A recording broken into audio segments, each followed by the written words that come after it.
Hello ನಮಸ್ತೆ ಎಲ್ರಿಗೂ. ಬೆಳಗ್ಗೆ ಬೇಗ ಏಳೋದ್ರಿಂದ ಎಷ್ಟೆಲ್ಲ ಲಾಭ ಇದೆ ಗೊತ್ತಾ? ಲೈಫಲ್ಲಿ ನೀವು ಅಂದ್ಕೊಂಡಿರೋದನ್ನ ಎಲ್ಲದನ್ನು ಸಾಧಿಸ್ಬೋದು. ಇನ್ನೊಂದು, ಬೆಳಗ್ಗೆ ಬೇಗ ಏಳಲಿಕ್ಕೆ ಮನಸ್ಸುಂಟು ಆದರೆ ಆಗಲ್ಲ, ಏನು ಮಾಡಬೇಕು? ಎಲ್ಲದಕ್ಕೆ ಇವತ್ತಿನ ವಿಡಿಯೋದಲ್ಲಿ ಕ್ಲೀನಾಗಿ ನಾನು ಎಕ್ಸ್ಪ್ಲೈನ್ ಮಾಡ್ತಾ ಹೋಗ್ತೇನೆ. ಮೊದಲನೇದಾಗಿ ಬೆಳಗ್ಗೆ ಬೇಗ ಏಳೋದ್ರಿಂದ ಏನೆಲ್ಲ ಅಡ್ವಾಂಟೇಜ್ ಇದೆ ಅನ್ನೋದನ್ನು ನೋಡೋಣ. ನಿಮ್ಗೆ ಗೊತ್ತಿರ್ಬೋದು, ಲೈಫಲ್ಲಿ ತುಂಬ ಸಕ್ಸಸ್ಫುಲ್ ಆಗಿರುವಂಥ ವ್ಯಕ್ತಿಗಳನ್ನು ನೋಡಿ, ಅವರೆಲ್ಲರಲ್ಲೂ ಕೂಡ ಒಂದು ಕ್ವಾಲಿಟಿ ಅದು ತುಂಬ ಕಾಮನ್ ಆಗಿರುತ್ತೆ. ಅದು ಏನು ಅಂತಂದರೆ, ಎಲ್ಲರೂ ಅಷ್ಟೇ ಬೆಳಿಗ್ಗೆ ತುಂಬ ಬೇಗ ಹೇಳ್ತಾರೆ. 4 ಗಂಟೆಗೆ, 5 ಗಂಟೆಗೆ ಅಥವಾ 6 ಗಂಟೆಗಿಂತ ಮುಂಚೆ ಎದ್ದು ಅವರ ದಿನಚರಿಯನ್ನು ಸ್ಟಾರ್ಟ್ ಮಾಡ್ತಾರೆ. ಅದು ಯಾಕೆ ಅಂತಂದರೆ, ಬೆಳಗ್ಗೆ ಬೇಗ ಏಳೋದ್ರಿಂದ ನಿಮ್ಮ ಮೈಂಡ್ ತುಂಬ ಕಾಮ್ ಆಗಿರುತ್ತೆ. ಮತ್ತು ಬೆಳಗ್ಗೆ ಹೊತ್ತು ನಿಮಗೆ ಯಾವುದೇ ಡಿಸ್ಟ್ರಾಕ್ಷನ್ ಇರಲ್ಲ. ಅರ್ಲಿ ಮಾರ್ನಿಂಗ್ ತುಂಬ ಬೇಗ ನೀವು ಎದ್ರಿ ಅಂತಂದರೆ ನಿಮಗೆ ಯಾವುದೇ ಡಿಸ್ಟ್ರಾಕ್ಷನ್ ಇರಲ್ಲ. ನೀವು ಏನೆಲ್ಲ ಕೆಲಸಗಳನ್ನು ಎಲ್ಲರೂ ಏಳೋದ್ರೊಳಗಡೆ ಮಾಡಿ ಮುಗಿಸ್ಬೇಕು ಅಂತ ಪ್ಲ್ಯಾನ್ ಮಾಡ್ಕೊಂಡಿರ್ತೀರೋ ಅದನ್ನ ಕ್ಲೀನಾಗಿ ಮಾಡ್ಬೋದು. ನೀವು ಮಾಡಬೇಕಾಗಿರುವಂಥ ಪ್ಲ್ಯಾನ್ ಮಾಡ್ಕೊಂಡಿರುವಂಥ ಕೆಲಸಗಳನ್ನು ನೀವು ನೆನೆಸಿದಕ್ಕಿಂತಲೂ ಕೂಡ ಬೇಗ ಮಾಡ್ಬೋದು. ಇನ್ನೊಂದೇನು ಅಂತಂದರೆ, ನಿಮಗೆ ಏನು ಡಿಸ್ಟ್ರಾಕ್ಷನ್ ಇರದೇ ನೀವು ವರ್ಕ್ ಮಾಡ್ತಿರಲ್ವ, ಆಗ ನಿಮ್ಮ ಪ್ರೊಡಕ್ಟಿವಿಟಿ ಕೂಡ ಚೆನ್ನಾಗಿರುತ್ತೆ. ಅಂದರೆ ಡೇ ಟೈಮಲ್ಲಿ ನೀವು 1 ಗಂಟೆಯಲ್ಲಿ ಮಾಡೋ ಕೆಲಸನ ಬೆಳಗ್ಗಿನ ಹೊತ್ತಲ್ಲಿ ನೀವು 20 ರಿಂದ 30 ನಿಮಿಷದೊಳಗಡೆ ಮಾಡಿ ಮುಗಿಸ್ಬೋದು. ಯಾಕಂತಂದರೆ ಯಾವುದೂ ಡಿಸ್ಟ್ರಾಕ್ಷನ್ ಇರಲ್ಲ. ಕೆಲಸ ಎಲ್ಲ ಬೇಗ ಮುಗ್ದೋಯಿತು ಅಂತಂದರೆ ನಿಮಗೆ ಆಮೇಲೆ ಬೇರೆ ನಿಮ್ಮ ಕೆಲಸಗಳನ್ನು ಮಾಡೋದಕ್ಕೆ ತುಂಬ ಟೈಮ್ ಇರುತ್ತೆ. ಆಫೀಸ್ಗೆ ಹೋಗೋರಿಗಾದರೆ ಆರಾಮ್ಸೆ ಕೂಲಾಗಿ ಬೆಳಗ್ಗೆ ಎದ್ದ ಕೂಡಲೇ ಬೇಗ ಎದ್ದ ತಕ್ಷಣ ಅಡುಗೆ, ನಮ್ಮ ದಿನನಿತ್ಯದ ಬ್ಯಾಗ್ ಪ್ಯಾಕ್ ಮಾಡೋದು ಅಥವಾ ಮಕ್ಕಳಿಗೆ ಬ್ಯಾಗ್ ಪ್ಯಾಕ್ ಮಾಡೋದು ಎಲ್ಲದೂ ಮುಗ್ದಿರುತ್ತೆ. ಅಥವಾ ನಾವು ದಿನಕ್ಕೆ ಏನು ಬೇಕೋ ಅಡುಗೆಗಳನ್ನು ಮಾಡಿಡೋದು ಅದೆಲ್ಲದೂ ಮುಗ್ದಿರುತ್ತೆ. ಅದಾದ ನಂತರ ಕ್ಲೀನಾಗಿ ನಿಮಗೆ 7 ಗಂಟೆ ಒಳಗಡೆ ನಿಮ್ಮೆಲ್ಲ ಕೆಲಸಗಳ ಮುಗ್ದಿದ್ರೆ, ಅದಾದ ನಂತರ ನಿಮಗೆ ಕ್ಲೀನಾಗಿ ಟೀ ಕಾಫಿ ಕುಡಿದು ತಿಂಡಿ ತಿಂದು ನೀಟಾಗಿ ಗಡಿಬಿಡಿ ಇಲ್ಲದೆ ಡ್ರೆಸ್ ಮಾಡಿಕೊಂಡು ಅಥವಾ ರೆಡಿ ಹಾಕ್ಕೊಂಡು ಆಫೀಸ್ಗೆ ಹೋಗಲಿಕ್ಕೆ ಪರ್ಫೆಕ್ಟಾಗಿ ಟೈಮ್ ಸಿಗುತ್ತೆ.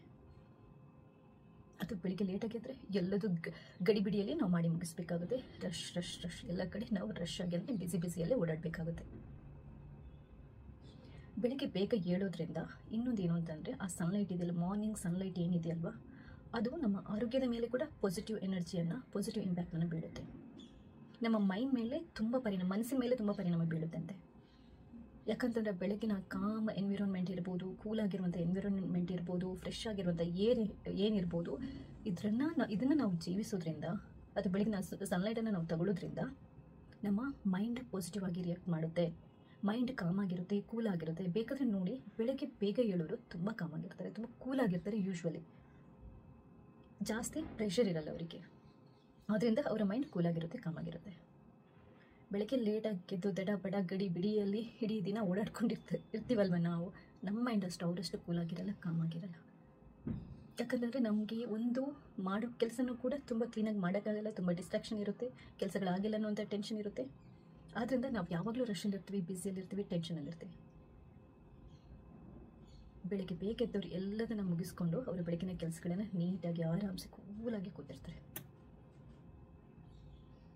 ಸೊ ಇದು ಆರೋಗ್ಯದ ಮೇಲೆ ಕೂಡ ತುಂಬ ಪಾಸಿಟಿವ್ ಇಂಪ್ಯಾಕ್ಟನ್ನು ಬೀರುತ್ತೆ. ಪ್ರೊಡಕ್ಟಿವ್ ಆಗಿರ್ಬೋದು, ಕ್ರಿಯೇಟಿವ್ ಆಗಿರ್ಬೋದು, ಬೇಗ ಕೆಲಸಗಳನ್ನು ಮುಗಿಸ್ಬೋದು, ಮೈಂಡ್ ಕಾಮ್ ಆಗಿರುತ್ತೆ, ಹೆಲ್ತ್ಗೆ ಕೂಡ ತುಂಬ ಒಳ್ಳೆಯದು. ಬೆಳಗ್ಗೆ ಬೇಗ ಏಳೋದ್ರಿಂದ ನಮ್ಮ ಜೀರ್ಣಕ್ರಿಯೆಗೆ ಕೂಡ ತುಂಬ ಒಳ್ಳೆಯದು ಅಂತ ರಿಸರ್ಚ್ಗಳು ಹೇಳ್ತವೆ. ನಮ್ಮ ಹೆಲ್ತ್ ಕೂಡ ಚೆನ್ನಾಗಿರುತ್ತೆ. ಇಷ್ಟೆಲ್ಲ ಉಪಯೋಗಗಳಿದೆ. ಅಂದ್ಕೊಂಡಿದ್ದೆಲ್ಲದನ್ನು ಮಾಡಿ ಮುಗಿಸ್ಬೋದು. ಅದು ಬೆಳಗ್ಗೆ ಬೇಗ ಏಳೋದಕ್ಕೆ ಎಷ್ಟೇ ಕಷ್ಟಪಟ್ಟರು ಬೆಳಗ್ಗೆ ಬೇಗ ಹೇಳೋಕ್ಕಾಗಲ್ಲ. ಅದಕ್ಕೆ ಮೇನ್ ಕಾರಣ ಏನು ಅಂತಂದರೆ, ನಾವು ನಮ್ಮ ರಾತ್ರಿ ದಿನಚರಿ ಏನಿರುತ್ತೆ ಅದನ್ನ ನಾವು ಕ್ಲೀನಾಗಿ ಪ್ಲ್ಯಾನ್ ಮಾಡ್ಕೊಂಡಿರಲ್ಲ. ಕರೆಕ್ಟಾಗಿ ಡಿನ್ನರ್ ಟೈಮ್ ಇಷ್ಟು, ಟಿ ವಿ ಟೈಮ್ ಇಷ್ಟು, ಮೊಬೈಲ್ ಟೈಮ್ ಇಷ್ಟು ಅಂತ ಅಂದ್ಕೊಂಡು ನಾವು ರಾತ್ರಿಯ ಟೈಮ್ ಟೇಬಲನ್ನು ಕರೆಕ್ಟಾಗಿ ಮಾಡ್ಕೊಂಡು 10 ಗಂಟೆಯೋ 11 ಗಂಟೆ ಒಳಗಡೆ ಮಲ್ಕೊಂಡ್ಬಿಡಬೇಕು. ಬೆಳಗ್ಗೆ ನಾನು 5 ಗಂಟೆಗೆ 6 ಗಂಟೆಗೆ ಏಳಬೇಕು ಅಂತ ಕರೆಕ್ಟಾಗಿ ಟೈಮ್ ಶೆಡ್ಯೂಲನ್ನು ಫಸ್ಟ್ ಫಿಕ್ಸ್ ಮಾಡ್ಕೋಬೇಕು. ಪ್ರತಿಯೊಬ್ಬ ಮನುಷ್ಯನು, ದೊಡ್ಡವರಾದ ನಾವು 7 ರಿಂದ 8 ಗಂಟೆ ಆದರೂ ನಿದ್ದೆ ಮಾಡಲೇಬೇಕು. ಬೆಳಗ್ಗೆ 6 ಗಂಟೆಗೆ ಏಳೋದಿದ್ರೆ ಅದು 7 ಗಂಟೆ ನಿದ್ದೆ ಇಷ್ಟೊತ್ತಿಂದ ಇಷ್ಟು ತನಕ ಮಾಡಬೇಕು ಅನ್ನುವಂಥ ಟೈಮ್ ಟೇಬಲನ್ನು ಮಾಡಿಕೊಂಡು ಆ ಫಿಕ್ಸೆಡ್ ಟೈಮಿಗೆ 10 ಗಂಟೆಗೂ 10:30 ಕರೆಕ್ಟಾಗಿ ಮಲಗುವಂಥ ಅಭ್ಯಾಸನ ಬೆಳೆಸ್ಕೋಬೇಕು. ಫಸ್ಟ್ ರಾತ್ರಿ ಇಷ್ಟೊತ್ತಿಗೆ ನಾನು ನನ್ನ ಅಡುಗೆ ಮುಗಿಸ್ತೇನೆ, ಇಷ್ಟೊತ್ತೊಳಗಡೆ ಡಿನ್ನರ್ ಮುಗಿಸ್ತೇನೆ, ಇಷ್ಟೊತ್ತು screen time, TV time, ಇಷ್ಟೊತ್ತು ಮೊಬೈಲ್ ಟೈಮ್, ಇಷ್ಟೊತ್ತಿಗೆ ನಾನು ಮಲ್ಕೊಂಡೇ ಬಿಡ್ತೇನೆ. ಅದಾದ ನಂತರ ಬೆಳಗ್ಗೆ ಇಷ್ಟೊತ್ತಿಗೆ ಹೇಳ್ತೇನೆ. ಕರೆಕ್ಟಾಗಿ ನಾವು ಏಳೋಕ್ಕೆ ಟೈಮ್ ಏನು ಫಿಕ್ಸ್ ಮಾಡ್ತೀವಿ ಅದರ 1/4 ಗಂಟೆ ಮುಂಚೆ ಅಲ್ರಾಮನ್ನು ಸೆಟ್ ಮಾಡ್ಕೋಬೇಕು. ಯಾಕಂತಂದರೆ ಹೊರಳಾಡಿ ಒದ್ದಾಡಿ ಮೈಂಡನ್ನು ಸೆಟ್ ಮಾಡಿಕೊಂಡು ನಾವು ಹೇಳೋದಕ್ಕೆ ಒಂದು 15 ಮಿನಿಟ್ಸ್ ಬೇಕಾಗುತ್ತೆ. ಆದ್ದರಿಂದ 6 ಗಂಟೆಗೆ ಹೇಳೋದಿದ್ರೆ 5:45 AM ನೀವು ಅಲ್ರಾಮನ್ನು ಫಿಕ್ಸ್ ಮಾಡ್ಕೊಂಡು ಇಡಬೇಕು. ರಾತ್ರಿ ಮಲಗೋಕ್ಕಿಂತ ಅರ್ಧ ಗಂಟೆ ಮುಂಚೆ ನಾವು ಟಿ ವಿ ಮತ್ತು ಮೊಬೈಲ್ ನೋಡೋದನ್ನು ಸ್ಟಾಪ್ ಮಾಡಬೇಕು. ಈ ಥರ ಮಾಡೋದ್ರಿಂದ ಮಲಗಿದ ಕೂಡಲೇ ನಮಗೆ ನಿದ್ದೆ ಬರುತ್ತೆ. ಕರೆಕ್ಟಾಗಿ 7 ಅವರು 8 ಅವರ್ಸ್ ನಿದ್ದೆನ ಮಾಡ್ಬೋದು. ಬೆಳಗ್ಗೆ ಫ್ರೆಶ್ ಆಗಿ ನಾವು ನೆನೆಸಿರುವಂಥ ಟೈಮಿಗೆ ಎದ್ದೇಳ್ಬೋದು. 1 ವಾರ ಕಷ್ಟ ಆಗ್ಬೋದು.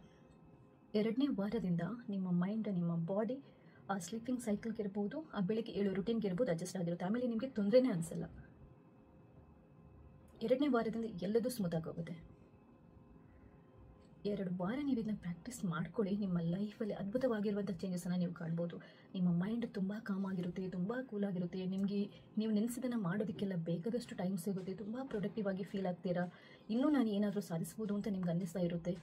ನಿಮ್ಮ ಹೆಲ್ತ್ ಇಂಪ್ರೂವ್ ಆಗುತ್ತೆ. ಇಷ್ಟೆಲ್ಲ ಲಾಭ ಇದೆ, ಎಲ್ಲದಕ್ಕೂ ಒಳ್ಳೆಯದು.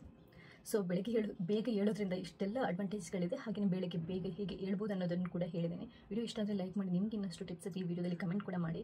ಬೇರೆ ಏನಾದರೂ ಡೌಟ್ಸ್ ಇದ್ರೂ ಕೂಡ ಕಮೆಂಟ್ ಮಾಡಿ. ಅದರ ಬಗ್ಗೆ ನಾನು ನೆಕ್ಸ್ಟ್ ರಿಸರ್ಚ್ ಮಾಡಿ ವಿಡಿಯೋ ಮಾಡೋದಕ್ಕೂ ನನಗೆ ಹೆಲ್ಪ್ ಆಗುತ್ತೆ.